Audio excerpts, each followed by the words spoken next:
Olá pessoal, tudo bom com vocês? Sou o Victor Maggioni, professor de História, e hoje nós estamos iniciando mais uma atividade, mais um vídeo, especialmente sobre o vestibular da Universidade Federal de Roraima 2026, abordando questões do caderno de História. E hoje nós vamos conversar sobre as questões do chamado PSS2, Processo Seletivo Seriado, a famosa etapa 2, que geralmente é realizada, pelos estudantes do segundo ano, no caso do ensino médio. Tudo bem? Então, avance comigo, caso. A primeira questão deste, do ano 2000, do vestibular 2026, do PSS2, no caso, ela trabalhou o Brasil, o famoso o Brasil colônia, no caso. Então, ela destacou principalmente a chegada dos jesuítas ao Brasil. E essa questão, ela é interessante porque ela é uma típica questão que eu gosto de falar, questão de revisão. Em que aspecto? Porque ela pede para que nós marquemos a alternativa incorreta. Ou seja, 4 alternativas estão corretas e uma, não procede com a informação. E é interessante a gente analisar, e nós vamos conversar sobre isso, preste atenção aos detalhes. Preste atenção aos detalhes. Uma palavra muda tudo. Tudo bem? Então vamos por partes. Caso. Ok. Com a chegada ao Brasil em 1549, os jesuítas empreendem um trabalho de catequese junto aos povos indígenas. Para isso, buscaram debelar alguns costumes e tradições culturais que conflitavam com a moral do catolicismo romano, entre os quais se destacavam o que era visto pela ordem como poligamia, nudez, paganismo, antropofagia praticada por alguns de seus povos originários. E aqui é o texto, certo? Aqui no caso também a perspectiva, a leitura dos católicos apostólicos romanos diante de práticas que algumas etnias, algumas comunidades indígenas realizavam. Nunca devemos generalizar, é claro. Tendo em mente o período, no caso, aí vamos para o que ele irá nos pedir. Tendo em mente o período das missões jesuíticas, assinale a alternativa errada. Aí, lembrando mais uma vez, circule o que a questão está pedindo, circule o comando, ou seja, pediu para marcar incorreto, então circule aqui para que você não perca esta questão. Tudo bem? Vamos lá.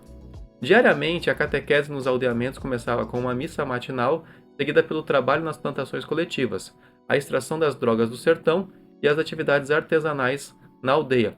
É interessante aqui no caso, como falar da extração das drogas do sertão, você já pode associar de uma certa forma ao interior, ou seja, você sai do litoral e começa a entrar no interior do Brasil colônia ou do estado do Grão-Pará e Maranhão.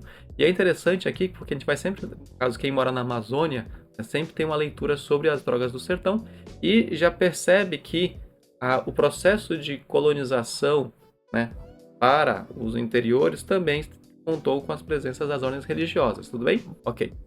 E atividades artesanais na aldeia. Beleza.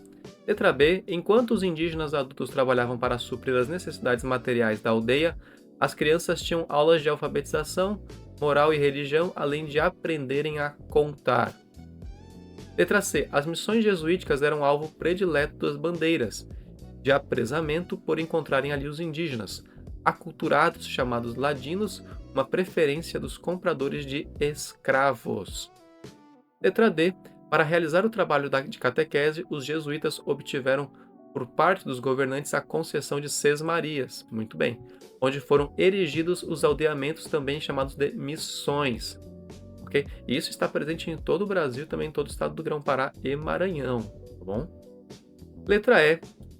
Os aldeamentos jesuítas permaneceram, olha o detalhe aqui, olha o detalhe, exclusivamente no litoral da colônia, deixando o interior à mercê dos conquistadores portugueses e espanhóis que massacraram os indígenas considerados pagãos. Aqui nós vamos ter também depois as famosas guerras guaraníticas, Mas aqui o contexto, vejam um detalhe que faz com que esta alternativa seja a incorreta. No caso, mencionar que as missões jesuíticas estiveram exclusivamente no litoral da colônia. Caso alguém da região sul do Brasil esteja assistindo este vídeo, que eu mando um grande abraço, eles imediatamente vão falar, não, isso está equivocado. Alguém que mora no Amazonas ou no Pará provavelmente também falou, não, tem um erro aí, nós tivemos presença dos jesuítas aqui. E para responder a esta questão, nós vamos mostrar 2 mapas, né? Um mapa aqui em azul que apontam as missões jesuíticas na Amazônia. Percebam que algumas delas não estão no litoral, inclusive majoritariamente não estão no litoral, e outras aqui no caso que apontam as missões jesuíticas na região sul. Percebam que elas estão distantes do litoral, no caso, certo? Quem é da região sul do Brasil, principalmente do Rio Grande do Sul, vai identificar aqui os famosos sete povos das missões, né? São Vicente, São Santo Ângelo, São Cepé, por exemplo. Então, São Borja. Então, você vai perceber o quê? Que aqui, né, a alternativa incorreta é a letra E. Eu quero a errada, logo, né, a alternativa é. Tudo bem? As demais, como eu volto a dizer, são interessantes para atividades de revisão, principalmente às vésperas de provas, tá bom? Porque no caso, você acaba revisando e aí corrigindo aquela alternativa incorreta, tá bom? Então, os aldeamentos jesuítas não permaneceram exclusivamente no litoral. Se tivesse um não aqui, esta alternativa estaria correta, mas não é isso que aparece, tá bom?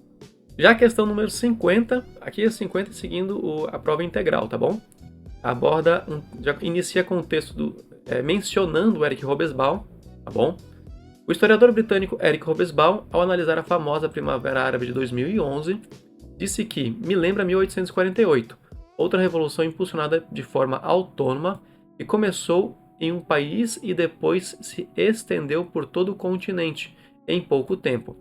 E ainda acrescentou, 2 anos após 1848, tudo parecia como se houvesse fracassado, mas no longo prazo não houve fracasso. Isso é uma leitura do Eric Hobsbawm.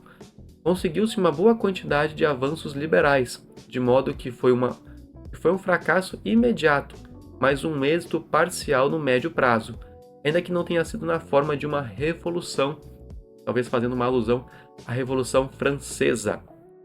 Um texto, aliás, uma matéria da BBC também, é algo comum nos vestibulares da UFRR haver menções a textos de jornais ou de livros, tá bom? Então, sobre os movimentos revolucionários de 1848, assinale a alternativa, o quê? Correta. Circule o comando, por gentileza. Liderados pelos comunistas, conseguiram estabelecer as bases para o surgimento do comunismo científico, mas foram detidos pela aristocracia que conseguiu, em uma aliança com os monarcas, o estabelecimento do despotismo esclarecido. Despotismo esclarecido, no caso, já havia ruído, né, com a Revolução Francesa, no caso. Além de outras revoluções que aconteceram, mas o famoso despotismo esclarecido na França, né, ele cai, e a monarquia cai, no caso, com a Revolução Francesa. Você terá outras tentativas de estabelecimento de monarquias, né, na França. Acredita que a França tenha 5 repúblicas ao longo da sua história, e houve outras tentativas, mas o chamado despotismo esclarecido, ele foi também com a Revolução Francesa em 1789. Letra B, que é a alternativa correta, foram movimentos populares que instigaram a queda de regimes em muitas partes da Europa Ocidental. Europa Ocidental, Europa Oeste. Mas as forças revolucionárias estavam divididas e enfrentaram um movimento contra-revolucionário impulsionado pelo medo das mudanças que as revoluções poderiam gerar. Ou seja, diante das heranças da Revolução Francesa, as aristocracias, a burguesia, setores das ordens religiosas, né, da Igreja Católica Apostólica Romana, movimentos protestantes, também tinham preocupações com essas revoluções, no caso. Letra C. Apesar de serem populares, o fato de criticarem a religião fez com que a Igreja Católica e Protestante trabalhassem com os fiéis para que deixassem o movimento, o que favoreceu a aristocracia dominante. Aqui é interessante, no caso, porque você teve movimentos por parte da Igreja Católica e Protestante ao longo do século XIX criticando estes movimentos, né? Você vai ter algumas perspectivas, inclusive com leituras dos papas à época, tá bom? E letra D, A ideologia anarquista, mas aqui, motivou as massas europeias a tentarem, além da mudança do regime político, buscar completa desconstrução do Estado e das estruturas governamentais. Ok, mas nós não tivemos um grande movimento dos anarquistas. O anarquismo existiu, só que aquele não foi impulsionou a Primavera dos Povos de 1848. Letra E. A burguesia, por ser maioria da população, foi responsável pelos levantes, já que, além da mudança do regime político, desejava modificar a regulação da propriedade privada, para que dessa forma conseguir as terras que pertenciam à Igreja Católica no período. Esse confisco de terras da Igreja Católica aconteceu durante a Revolução Francesa, por exemplo, na Inglaterra também durante outros movimentos religiosos, mas aqui no caso a burguesia ela não foi responsável por impulsionar a Primavera dos Povos, tá? Na verdade ela criticava, ela temia, no caso, a Primavera dos Povos e o seu êxito. Tudo bem? No caso.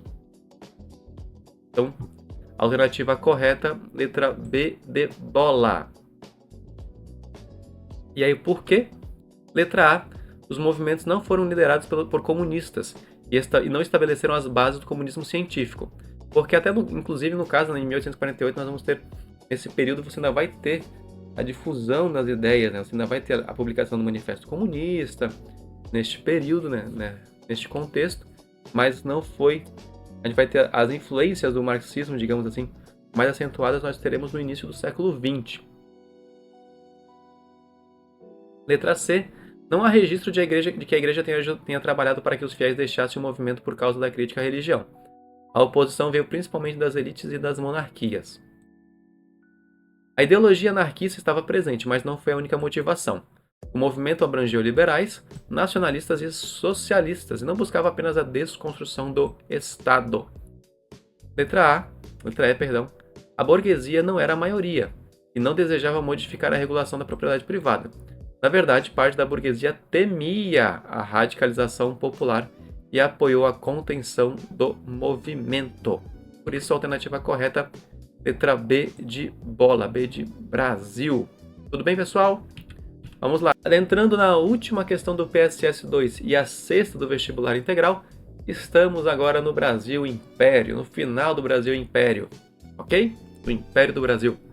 Foi a partir de 1870 que começou a fase mais crítica do reinado de Dom Pedro II, quando o Império já não dava conta em atender às exigências dos diferentes grupos da sociedade e já vivenciava certo conflito entre si. Mas, não obstante estes conflitos, estas insatisfações acabaram levando-os a uma mesma conclusão, ou seja, acabar com a monarquia e instaurar a república no Brasil.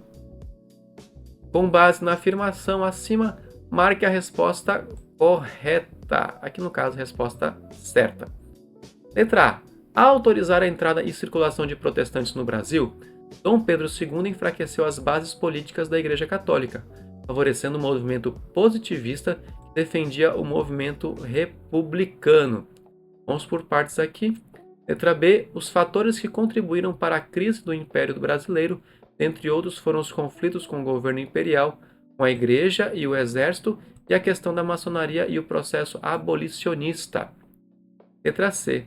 A traição de Joaquim Marques Lisboa, o Marquês de Tamandaré, que se aliou aos militares republicanos, foi decisiva para que a República fosse declarada e para que a família real fosse exilada. Letra D.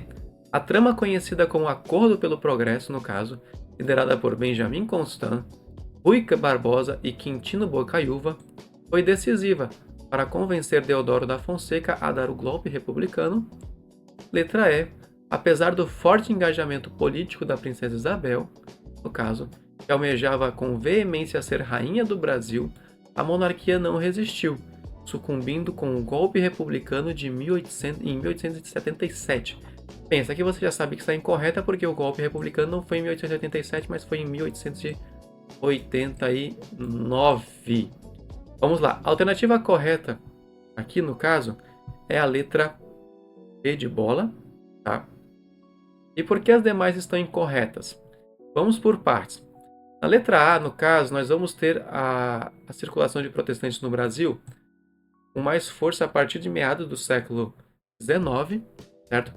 Vale lembrar que a Constituição de 1824 estabelecia que a religião oficial do Brasil era a religião católica apostólica romana. Você teve algumas desavenças entre a presença de protestantes no Brasil, inclusive de casamentos. Teve reuniões do chamado Conselho de Estado sobre este assunto, mas isso não foi digamos assim, o grande motor para que houvesse o golpe da República. Tudo bem? Vamos lá. Então, por isso, a alternativa A está incorreta. Favorecendo o movimento positivista. Inclusive, os positivistas eram críticos às religiões. Ok? Tinha interesse de criar a religião positivista. Letra B de bola é a correta, no caso. Nós vamos ter aqui a famosa questão religiosa, a questão militar, dos militares, do exército, no caso, desejando ter mais influência na política imperial após a Guerra do Paraguai. A questão com a maçonaria que envolvia, com relação à igreja, da igreja não aceitar maçons, por exemplo, na igreja, e aí alguns problemas, algumas desavenças que tiveram, por exemplo, com o bispo em Pernambuco, e o processo abolicionista, no caso, o movimento abolicionista ganhou força. Nós vamos ter também um movimento republicano a partir de 1870, ok? Letra C. A traição de Joaquim, no caso, é o Marquês de Tamandaré. O Marquês de Tamandaré não foi infiel a Dom Pedro. Quem foi infiel foi justamente o famoso Deodoro, que era monarquista e tinha, como em Dom Pedro, uma amizade. Dizia que ele era contrário, inclusive, à República, no caso, mas acabou sendo um dos traidores. Letra D. A trama conhecida como Acordo pelo Progresso, liderada por Benjamin Constant, Rui Barbosa e Quintino Bocaiúva, foi decisiva para convencer Deodoro a dar o golpe republicano. O que foi este Acordo pelo Progresso? Bem, este Acordo pelo Progresso, no caso, ele talvez seja associado à chamada Aliança para o Progresso, que foi uma ação por parte dos Estados Unidos já no século XX, durante o governo do John Kennedy, para ter mais influências na América do Sul, tá bom? Então, o termo Acordo pelo Progresso, no contexto da história do Brasil, refere-se popularmente à Aliança para o Progresso, um plano de cooperação econômica e social dos Estados Unidos para a América. Aqui, no caso, o foco era ter mais influência durante a Guerra Fria na América do Sul, tudo bem? Não tem nada a ver com o golpe republicano. Letra E. O golpe republicano aconteceu em 1889 e em 1887, tá bom? Beleza? Tudo bem, pessoal? Então, aqui no caso, só reforçando o porquê das demais alternativas estarem incorretas, tá bom? A entrada de protestantes não foi um fator decisivo para a crise. O enfraquecimento da igreja foi devido à questão religiosa também, tá bom? Conflito do imperador com bispos e o papa e a não circulação de protestantes. E não a circulação de protestantes. Letra C, o Marquês de Tamandaré foi um herói da marinha e foi fiel à monarquia. A proclamação foi feita por Deodoro. Letra D, a trama não foi chamada de Acordo pelo Progresso. A conspiração republicana não foi decisiva, mas o nome está incorreto. Tudo bem, pessoal? Aqui o famoso quadro que aponta a proclamação da República, ou o famoso golpe da República. E no caso não tem, aqui é uma leitura construída, obviamente, tá bom? Não foi assim, Deodoro estava acamado, Deodoro estava doente, e disse que ele acredita que ele tenha proclamado a República na cama, pois diga que a República então está proclamada. O povo, a população assistiu bestializada, conforme o grande, uma citação à época e depois virou o título de livro de João José Murilo de Carvalho, tudo bem? Então, estas são as questões do PSS 2. Eu espero que vocês tenham gostado. No próximo vídeo nós vamos trabalhar as questões do PSS 3 e finalizando estas correções comentadas do caderno de história. Tudo bem? Se inscrevam no canal. Eu espero que vocês tenham gostado. Um grande abraço, Deus os abençoe e até a próxima. Tchau, tchau.